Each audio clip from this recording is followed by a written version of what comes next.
Hey, this is the OG, man. It's the big homeboy, Drunken Mass.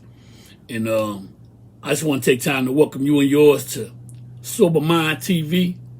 You know, and what we're going to do, we're going to unpack a lot of things, sort through the ideas and the topics of the day, go through the news in our own little soulful manner, and sort some shit out. You feel me?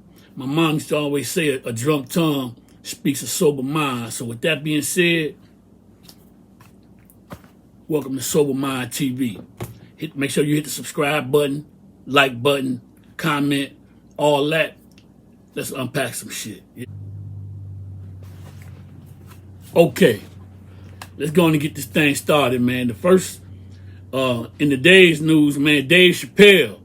You know, salute the homie Dave Chappelle. But I'm gonna tell you like this here, man. The transgender community is trying to get him canceled and thrown off Netflix for this last special that he did called The Closer, which he shot up in here in Detroit. I thought it was funny, insightful, kind of touching, you know what I mean? He touched on a lot of sensitive topics. And hey, my thing is this, man. It's just a crazy time out there right now. And you say the wrong thing and touch and step on the wrong toes, be it art or not, they're going to attack. So, and he knew what was coming. That's why he said it's probably one of his last specials. So his obligation with Netflix is done. So he got that out the way, got the check. But y'all make sure y'all check the show out before they cancel it. Because, you know, like I said, man, it's a crazy time, man. A lot of shit going on out there in the world, man. And if you step on the wrong toes or say the wrong thing. Now, let me ask you a question. Now I remember dude said this one time before. And my question like this.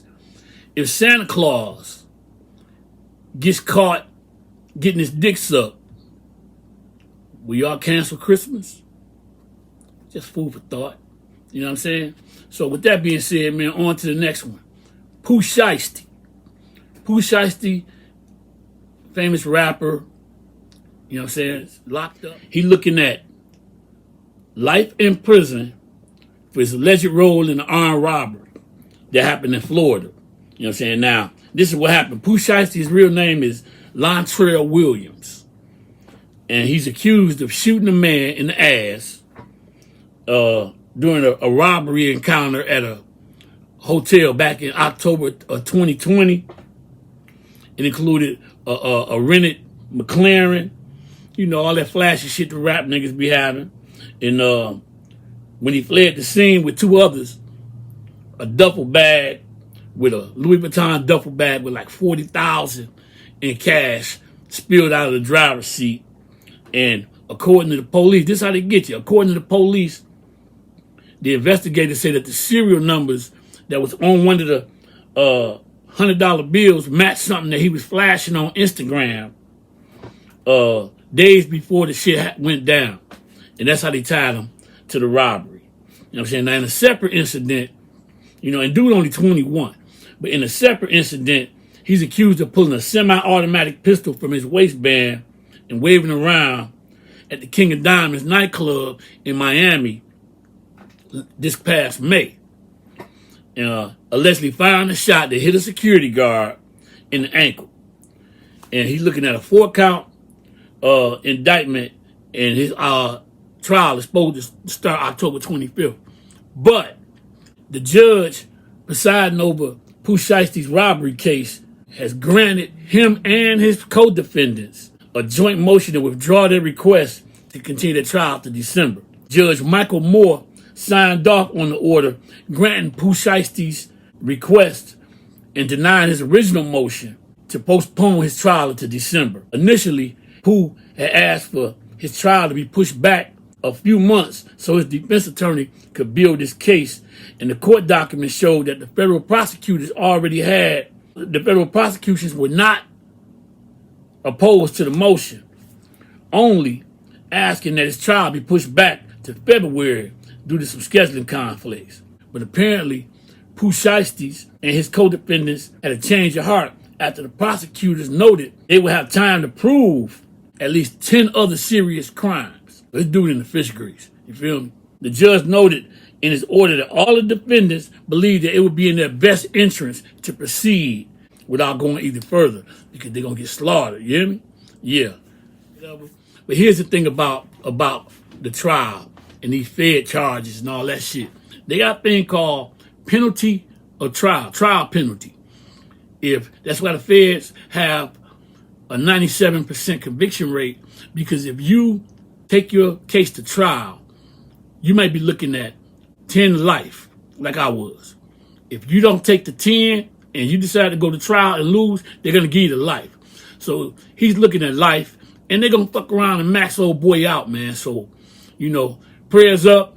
And again, I always say, man, if you hang around the barbershop long enough, you're going to fuck around and get your hair cut out there. So dude had a lot of, he really owned last year when it came to the music.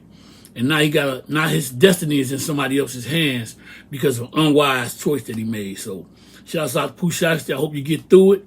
I hope you learn from this and all that. You know what I mean? But these people, they trying to slaughter Pooh Shiesty. Now, in other news, Denzel Washington, icon and cultural icon Denzel Washington is again under attack this time by the Karens of Hollywood. And this goes back to something that happened, an incident that happened in 2004 with Katie Couric. Now, she was on his podcast with Danny Pellegrino on his podcast. And dude asked her, has she ever been uncomfortable in an interview that she's ever done? Maybe it been a president or some shit like that. And she said she started to unpack the shit about Denzel in 2004. And it was the exchange that she had with Denzel Washington on the press run for Manchurian Candidate, like I said. And this is how it started. She was like, Denzel, some people say that Hollywood folks should stick to acting. And Denzel said, I don't know what Hollywood folks are. First of all, Hollywood is a town with some stars on the sidewalk. I don't know nobody from there. I'm not Hollywood folk. I don't even know who they are. She tried to reframe the question and dance around the shit a few times. And she says, are you an actor who would rather not? And he cut her off. I'm not that either. You feel me? I'm a human being. And my job is acting. Katie says, well, all right, let me rephrase the question. Are you one of those people that then Denzel cuss her off again? There you go. Am I one of those people? Ain't that interesting? So Katie Couric says, oh, stop it. Denzel says, no, don't stop. I heard exactly what you said. Am I one of those people? Well, no, I'm not. After the interview, Katie Couric said she felt shaken. Karen, she felt shaken. You feel me? And she felt that he kind of jumped all over her, like So now, she said, I don't think I said nothing wrong, and I don't know what happened. I love him. But I remember walking out feeling kind of shaken that he had kind of gone after me in some kind of way. That's what she said. It was weirdly uncalled for. I can understand the actor having an off moment, maybe even an off day, and the answers coming out in a way that probably they didn't intend for it to come out. And see, the way I look at it is that they trying to target Denzel because of his prominence in the black community. You know what I'm saying? And with that being said, it's like, I say it again, man, these Karens are running rampant out there. You know what I'm saying? Denzel's a strong, intelligent black man who ain't buying the bullshit. You feel me? So be careful. And at the end of the day, man, my sober mind moment, man, ain't nobody better than nobody out there in this world. Because if God cut the oxygen off, every motherfucker gonna drop. You feel me? Breaking news. Sports news. Check this out. 18 former NBA players have been arrested and charged with federally defrauding the NBA's health and welfare benefit plan. Shit is crazy. Of approximately $4 million. Yeah, talking about PPP loans. Shit.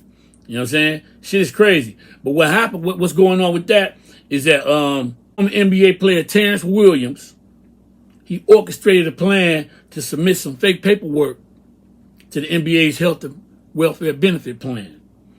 And he allegedly offered to supply false invoices from a group of former players in exchange for kickback money. The indictment said he was paid at least $230,000 in kickbacks from 10 other NBA players, and not all of them in the fish grease. The players involved and some of their relatives submitted approximately $3.9 million in fraudulent claims and actually received $2.5 million in fraudulent payments. So somebody's gonna get invoiced for this. You feel me? And what's going on is, like I said, now they're cracking down on this paperwork, and somebody gonna have to pay and go to jail. So you know what I'm saying? So y'all better be careful out there. And with that being said, make sure y'all hit the subscribe button. Y'all can weigh in on the comments, all that. Hit the subscribe button, the like button, and make sure I see y'all tomorrow on Sober Mind Report. Drunken Mass, baby. Yeah.